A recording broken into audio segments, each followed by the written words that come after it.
Okay, there it is. I think I got that going the right way. Perfect, I do. Okay, so good morning, guys. Happy Sunday. Welcome to the weekend. Hope everybody had a nice 4th of July. Uh, got some burgers, got some fries, some ice cream, spent some time with the family. And what beautiful fireworks we had this year. Wow, really amazing. And social media just makes it nice because in addition to seeing your local fireworks wherever they are, you can go on social media and see like the best fireworks displays. Okay, so I wanted to talk to you guys today about a couple things about how I use AI to save time and make the most of it, and really just reduce my mental load so it doesn't give me a headache. And I want to share that with you guys in hopes that it helps you. I know if you do these things, it will. So the first is the new trend is having these things installed on your desktop to run on your computer for you. But the new thing is connecting that to your phone so that while you're on your phone, you can just have it run on your computer. So basically, your phone through the app gets synced up to your computer. Your computer can be wherever, and it'll run things on your computer for you. So ChatGPT Codex has this. Not Microsoft. Claude Cowork has this. I think through Cowork, it's called Dispatch. And recently, in the past week or so, the thing I'm most excited about is OpenClaw, the open source AI model that doesn't have restrictions, can do this as well. So why is this of value to you? Why should you use this? How can you use this? The first thing you can do is if you don't have your own personal server, which most people don't, you can kind of turn your computer into a personal server. So in the morning, when you're getting your coffee ready or when you go into the office, whatever it is, if you're in the office working from home, what you can do is you can turn your computer on, you boot your computer up, and like I said, whether you're using OpenClaw, whether you're using Codex, whether you're using Dispatch for Claude, you let that sit there. And then maybe you go, you get coffee, you talk to some of the people on the team, you go get a pastry, whatever, get a breath of fresh air, you smoke a cigarette, whatever it is you're doing when you first get into the office. Instead of that 5, 10, 15 minutes of you getting coffee or talking to the team, seeing what's going on for the day, only doing that, because you have control of these things on your phone, you just tell your phone what you want it to do. It goes into Codex or it goes into Claude and it just executes these things and it does it on your computer without you physically having to be at your computer. So this is the next step. Right? So we talked about creating agents, creating scheduled tasks and using skills. Once you have all that in place, you can command your computer to do things for you on your behalf from your phone. So setting this stuff up is very easy. Obviously, the first step is you install Codex or you install Cowork on your physical desktop, and then you just download the app to your phone or the QR code and you sync it. That's it. It's that simple. And like I said, about a week ago, OpenClaw just came out with the app, the phone, once you have that installed on your computer. And it's for iPhone and Androids. I'm an iPhone guy, but they have it for both, which is very exciting. So it's very easy to set up. The next thing that I think is super helpful that I do that I think you can find value in is every time your context memory window starts to get full or it's not behaving properly, in addition to like some of the tips and tricks I shared with you, very simply, all I do is I go into that window. Remember, every window has a purpose, whether it's a chat or a project. And I say, give me a download of everything we discussed here. Sometimes you can just very simply print it to PDF, like ChatGPT has the print to PDF button that they just added recently, which makes it easier.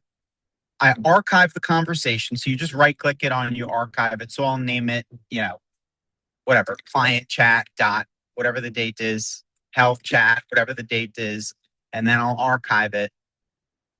And then I take the new PDF, I open up a new conversation. And when I start the new conversation, I say, this is going to be my new client chat. This is going to be my new health chat. This is going to be my new whatever project. Start from this reference point. And the reference point is the old PDF or the old download of everything. That's going to save you a tremendous amount of time of not having to tell it to do things over and over and over again. The next tip that I think is very important is this concept of not reinventing the wheel. If you go to GitHub or if you search around on the internet, just a quick Google search of what you want to do, someone out there has probably already done it. And what I mean by that is you can just download that skill, download that repo, import it into your project, or in some cases, there's a plugin. Like there are really amazing Excel analysis plugins for both Claude and ChatGPT. Obviously, you can find pretty cool stuff out there for OpenClaw as well, where you don't need to reinvent the wheel with all the analysis you want to do with Excel. Now, I'm using Excel analysis as an example, but really, whatever it is that you're doing, whatever the process is, you can just go out there, download the repo, download the skill instructions, and that can be your starting point. So you don't need to reinvent the wheel. You don't need to start from scratch. And then you can refine the skill like we talked about. So the top 3 things that really saved me time, that reduced my mental capacity, my load, that helped me out are, number 1, being able to control my computer from my phone. So while my computer's up and running, and whether it's Claude Cowork or ChatGPT or even OpenClaw, I have that running. I have the app on my phone. And while I'm standing in line to get my coffee or while I'm waiting for my coffee to brew, I can just tell it what to do and it does it. And that's amazing. The next thing is how I make sure that the memory and the context of my chats and my projects don't degrade, or I don't have to keep repeating myself over time, or I don't lose quality, is I will download all that information every once in a while when it's not behaving the way I want it to.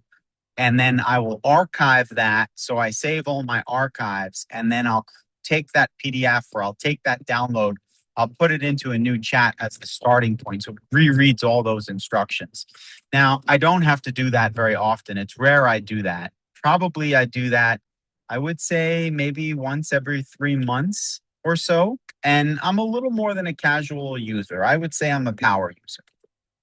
So I'm using these things every day, several times a day. The next thing is just not reinventing the wheel. So not starting from scratch, saying, is there a plugin that already exists I can just connect to?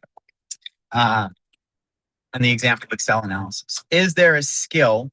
Is there a GitHub repo? It's just GitHub is just a place where you can go and download a bunch of files and instructions that can help you for a starting point. So you don't need to start from scratch. Where it'll save you a tremendous amount of time. And then you use that repo to then refine the skill or refine the agent that you created to do what you want. The good thing about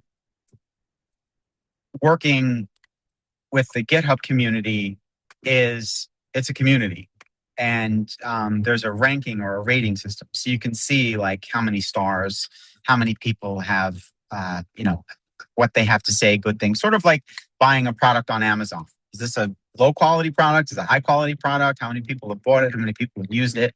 You can see that with the GitHub repository. And so where there's somebody's beeping at me, where there's something that has like hundreds of thousands of good positive reviews for what you want, obviously that's something you can use as a starting point instead of having to reinvent the wheel from scratch. So I hope that those three things help you. They certainly help me. Um, I think the best thing is to just start using these tools in your personal and in your professional life. Just start using them. Start playing around with them. Um, think in terms of like, what is it that I'm doing that I don't have to manually do anymore? What can I have run automated for me? What can I control from my phone that I have my computer doing it? How can I turn my computer into my personal server if you don't have your own personal server on Amazon or something? You don't need to be super sophisticated with this stuff. It's designed to work in natural language processing. Um, how can I work with, my stakeholders at work, treat them like clients and, build tools for them and agents and skills that not only I can use, but that can help them as well. Because I think that's the next step. Once you figure out how to automate your workflows and your work, you then think about the people you work with and how you can build valuable things for them that they can use, save them time as well. Um, yeah. So I hope that this helps. Um, and remember to hustle harder. Have a great weekend. And thank you guys. Let's talk again soon. Bye bye.